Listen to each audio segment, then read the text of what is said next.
Good evening, everybody. Welcome to Temple Shalom. For those who are grabbing something to eat or drink, please feel free to grab.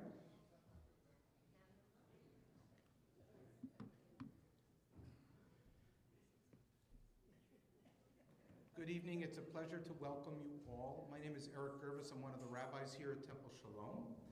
And it's great to see many of our own members, as well as some of you who are guests with us this evening. Let me set a little context for this evening's event, for the purposes of those who are joining us just for this evening. Without going into the whole history, we have been engaged here at Temple Shalom in a project of a number of different projects that come out of our community organizing, led by Ellen Carno and her compatriot Jonathan Adams, who I don't see here this evening. And one of the issues that bubbled up in this process of community conversations, now already 2 years ago, was a concern around the question of civil discourse. And so about a year ago, we set up a task force within our organizing core team to work on, well, how do we explore that as an issue in our congregation? The answer was, let's pick an issue that brings to the fore passion, and let's get people engaged in learning how do we share passionate views that may be different one from the other, and finding a way to stay in the same room and in the same community. So the committee said to me at the time, well, let's do Israel. I said, yeah, that's an easy subject. It's a good place to start. Well, we spent about 6 months talking about where to go, and they wore me down, and we have now, over the course of this year, been having a series. Don't get me wrong, it is not that I am afraid to talk about Israel or disinterested in Israel. My own congregants know that that's anything but the truth. So we have had a series of programs this year, specifically in the second half of this year, with a variety of speakers who bring different points of view on various topics related to our relationship with Israel, the reality on the ground in Israel, and certainly this has been a fascinating year in Israel, certainly the war in November, and elections, which I was actually in Israel for. I was in at least 3 different polling places on election day. That does not mean that I voted 3 times. It was part of a tour that I was on, and they took us into the polling places. And so, just to refresh some of the memories, because some of the people here tonight and others who can't be here, and we'll see it on video later, have been part of this civil discourse project that's been going on since January, February, whereby we've had a series of programs with excellent speakers, bringing, as I said, different points of view. We have been working with a series of mediators from the UMass Boston Mediation Project, who have been guiding discussion groups consisting of members of our congregation in between these programs, before and after, not on the same night, but at a different point in time, to get together and respond, react, share people's feelings about this journey. So in early February, we were privileged to play host to Yossi Klein Halevi. Yossi Klein Halevi, who is an accomplished writer, journalist, one of my teachers at the Shalom Hartman Institute. Here's Jonathan Adams, the other chair of our Aniva Atah core team. And I already mentioned you, Jonathan, so I might as well introduce you. And Yossi was with us in February. In March, we were privileged to have Tal Becker with us, not just for one night, but in truth for an entire weekend. And Tal Becker, who is another one of my teachers from the Hartman Institute, is our scholar in residence, but also works for the foreign ministry in Israel, brought a different point of view, a series of different points of view, because he was with us for an extended period of time. And tonight, of course, we have Daniel Sokatch, Executive Director of the New Israel Fund, with us. We also, during this time, as part of another program, but we expanded it into this, were able to have Yehuda Kurtzer, the president of the Shalom Hartman Institute North America, with us back in December, and Rabbi Rachel Shabbat Beit Halachmi from Shalom Hartman Institute, who was here also in February. So we've had a very interesting and diverse series of presenters and conversations. And tonight, at least for the moment, is the last scheduled, though we still have some things that we're working on. The last scheduled formal presentation, and especially since we're moving towards the end of the year, as part of the series. So we're delighted that you're all here tonight. I'm going to actually call forward one of our past presidents, Mark Gottesman, who's very active with the New Israel Fund here in New England, to actually introduce our speaker this evening. So thank you again for being here. For anybody who is unfamiliar with the building, restrooms are out the door and to the left, as is a water fountain. Food and drink offered that way. There will be time for questions a little bit later on in the evening. And Mark, would you introduce our speaker? So thank you all for coming. Welcome to Temple Shalom. A longtime member of Temple Shalom and probably almost as long time a supporter and advocate of the New Israel Fund. Daniel suggested that I could either read the traditional bio or make something up, but I stick with the proper text. Prior to joining NIF as its executive officer, Daniel served as the executive director of the Jewish Community Federation of San Francisco. Before that, he was the founding executive director of the Los Angeles-based Progressive Jewish Alliance. In recognition of his leadership, he's been named to the Forward newspaper's annual list of the 50 leading Jewish decision makers and opinion shapers in 2002, 5, 8, and 10. He has a BA from Brandeis, an MA from Tufts Fletcher School, and a JD from Boston College Law School. In spite of these strong Boston connections, he lives in San Francisco with his wife and 2 daughters. I've heard him speak a number of times before. He's insightful, engaging. I'm sure you'll enjoy the discussion and encourage you to participate with questions either formally here or when we're schmoozing around afterwards. So Daniel, wherever you are, there you are. Welcome to Temple Shalom in Boston.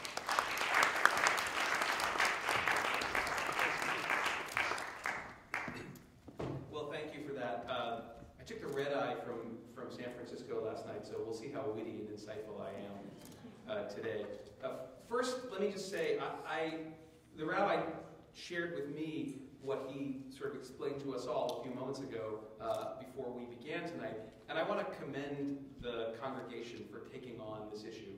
And I like the comedy of it, that you all decided to start with the easy stuff, Israel. But I also think that, it's a very important and in fact, courageous thing to do, because the truth is there are many things that as Americans divide us and are challenging conversations to have. But as a Jewish community, there is really one thing that at this point in time in our community's life is as divisive, a third-rail issue as Israel. Or rather, there's nothing other than Israel that is as divisive a third-rail issue. And I think that it shows great courage for you all to take it on this way. And Rabbi also observed that, I spend a lot of time in Israel, perhaps many of you do as well. In Israel, these conversations take place all the time, right? And I think it would be a little bit of a stretch to say that it is an easy civil discourse, because sometimes discourse in Israel and civil are not always, the same. I remember when I lived in Israel, my parents came to visit me in the 90s, and I took them to the Shuk Machane Yehuda, the great outdoor markets and indoor markets in Jerusalem.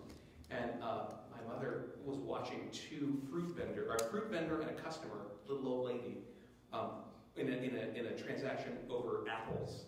And finally, unable to take it no more any longer, my mother said to me, "What are they fighting over?" And I said, "They're not actually fighting." She said, "Well, they're haggling." I said, "No, they're not actually haggling." She said, "They're disagreeing on the price?" I said, "They haven't gotten to the price yet. They're just talking about what kind of apples are best and most flavorful." So that's Israel. I also want to say, because I feel, all joking aside, I come from a small town in Connecticut. I grew up on the Red Sox side of the Yankees-Red Sox divide. I went to undergraduate college. I went to law school. I went to graduate school here. I lived in Boston for 15 years. My brother and his family live a couple of miles away in Newton. And you were all very much in my and all of our thoughts in the whole country last week. And it's, I have to say, it's an honor to be here with you tonight. You gave us another example of what courageous America means, and so I'm really happy to be with you. And it feels great to be talking in Boston with a bunch of tough Bostonians, which actually reminded me earlier of has nothing to do with the topic, but it's a great Boston story. So I'm raising these two little California daughters, and we live in San Francisco now, but they were both born in LA. And when the Sox finally got back to the World Series in 2004, I was a freshman at Brandeis in 1986, my friends. Oh. Right. So when the Sox, and by the way, I've only lived in NL cities since then, so it's easy to have an NL, you can root for the NL team and still be a Sox fan. So when the Sox finally got back in 2004, my oldest daughter, Noah, was 2 years old, and we let her stay up late, it was California, to watch the games. It was in the playoff, which in the end was more exciting than the sweep, right? And in the last game, after they came roaring back, we let her stay up late, and as the game was about to end, my daughter was running up and down the hallway, buck naked, with a little Red Sox cap, going, "Let's go, Red Sox." So my wife said, Noah, it looks like the Sox are going to win it all. And she stopped, and she burst into tears, and she said, "No, Mama, John Kerry has to win it all." And I remember thinking to myself, I am raising the ultimate double loser. Right? I moved my family 3,000 miles away from what it means to be a child of the Dukakis, Massachusetts Democratic Red Sox establishment. And that's what I bequeathed her. But then look what happened. Now she thinks that's the natural order of things. Democrats win, the Red Sox win, black guys are president, and gay marriage is happening. So it's a different world. Let me talk for a few minutes about what NIF is, what we do in Israel, and how that serves as the rabbi and I were discussing, to try to build bridges across some of the most fractious divides in what is a very often divided and fractious country. I'm a great believer that Israel's diversity is its strength, much as our own country's diversity is its strength. And that is what the New Israel Fund focuses on. I often speak to groups and I say, look, whether you are a J Street Jew or an APAC Jew or fill in the blank to the right of APAC Jew, right?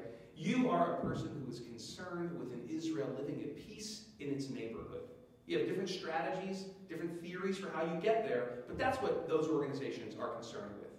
NIF is an organization that's concerned with an Israel that lives in peace with itself, right? And that is not an easy task in a country that every day is struggling to emerge as the country that the Declaration of Israel's independence set forth. That is a Jewish homeland that is also a free, open, and equal society for all of its citizens. And I'll start on the outset by saying that I am still a great believer in the promise of that sometimes seemingly mutually exclusive equation, right? I believe that what the framers of Israel's independence documents bequeathed us as people who care about and love Israel, and what we at NIF are specifically meant to work on is that gray zone, is always wrestling, which is always appropriate when you talk about Israel, which of course comes from the Hebrew word meaning to wrestle, that you always must wrestle with these two seemingly mutually exclusive imperatives, that Israel must be a democracy and that it must be a Jewish homeland, and more about that in a minute. I was told I could take my jacket off. By the way, now that I made all the nice comments about Boston, it is spring everywhere else. Everywhere else. But you have spring tomorrow, and then it goes away again. Let me also say, in the spirit of the civil discourse that you have launched here, obviously people hold very passionate opinions about this subject, about Israel. And NIF stands for a particular brand of pro-Israel advocacy and support. And I don't expect that everyone in this room agrees with that brand, and I don't expect that you'll agree with everything that I say. I will try to be very clear when I feel I am being editorial, and I encourage you all to ask any questions or challenge any of the editorial comments I put forth tonight, but I expect, of course, also that we will shine as an example of how to have this civil discourse.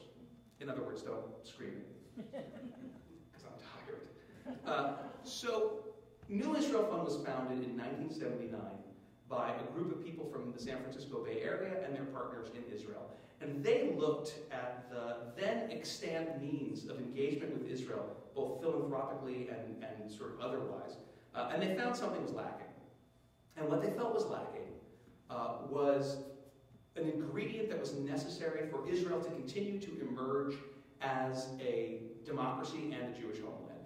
And what that was the rich ecosystem of nonprofit organizations that represent minority and marginalized organizations that we call in this country civil society or the nonprofit sector. Israel in 1979 had virtually no civil society organizations. Right? It's hard to remember it now, but Israel was founded. Its earliest founders were Eastern European, Ashkenazi, sort of people coming from socialist milieus who had a very different concept of what civil society would look like. There was the state, and then there were the people, and the state essentially pointed the direction, and the people either followed or didn't follow. And what was lacking were all of those organizations, which we know in the States, and now Israel proudly boasts, many of them, are key to making sure that a democracy functions and flourishes. And 32 years later, Haaretz newspaper wrote that there is hardly any significant civic-minded organization that does not owe its existence to the New Israel Fund. And this is really the calling card for NIF. Israel's first rape crisis centers, Israel's first LGBT organizations, its first human rights organizations, its first women's rights organizations, organizations representing new immigrants from Ethiopia and the Soviet Union, environmental justice organizations. NIF had the great honor of seeding and growing that entire ecosystem of organizations that now makes Israel a much better place to live, that looks out, that serves as a watchdog to the government, that serves as a voice for communities that don't otherwise have their voices. And we do so by focusing in 4 areas. The first is social and economic justice. The second is civil and human rights. The third is religious freedom and pluralism. And the fourth is the environment. And we have used traditionally 3 strategies to achieve and accomplish these goals. First one was grant making. When NIF started, that was the idea. It was a sort of a funding collective. And I recently got the notebooks from the California founders, and the Israeli founders are locating their notebooks for me. These 8 people literally sat in a room and invited people who had great ideas for one of the first organizations was one of the first women's organizations. So they invited people to come and sort of pitch them an idea. And so they did, and they had weeks of interviews. And out of these weeks of interviews came the first Israeli civil society organizations. Now, after a few years of funding them, NIF realized that you can't simply pour money into organizations that don't have any ability to use that money wisely. And Israeli civil society organizations in 1979 and 1980 had no practice with fundraising and grant writing or board management. They had no ability to do the sort of backroom infrastructure, the non-sexy, non-glamorous work that actually makes nonprofit organizations work well and flourish. And so NIF created SHATIL, which in Hebrew means seedling. And SHATIL became, over the last 30 years, we're celebrating a 30-year anniversary this year, a global leader in nonprofit capacity building. SHATIL helps organizations learn how to be more effective. It teaches them how to stand on their own 2 feet. One of my favorite early NIF stories, when I started at NIF, which was just about 4 years ago, I went to our Beersheba office and I watched a SHATIL training session. And there were a dozen representatives of various local organizations in the room. It was a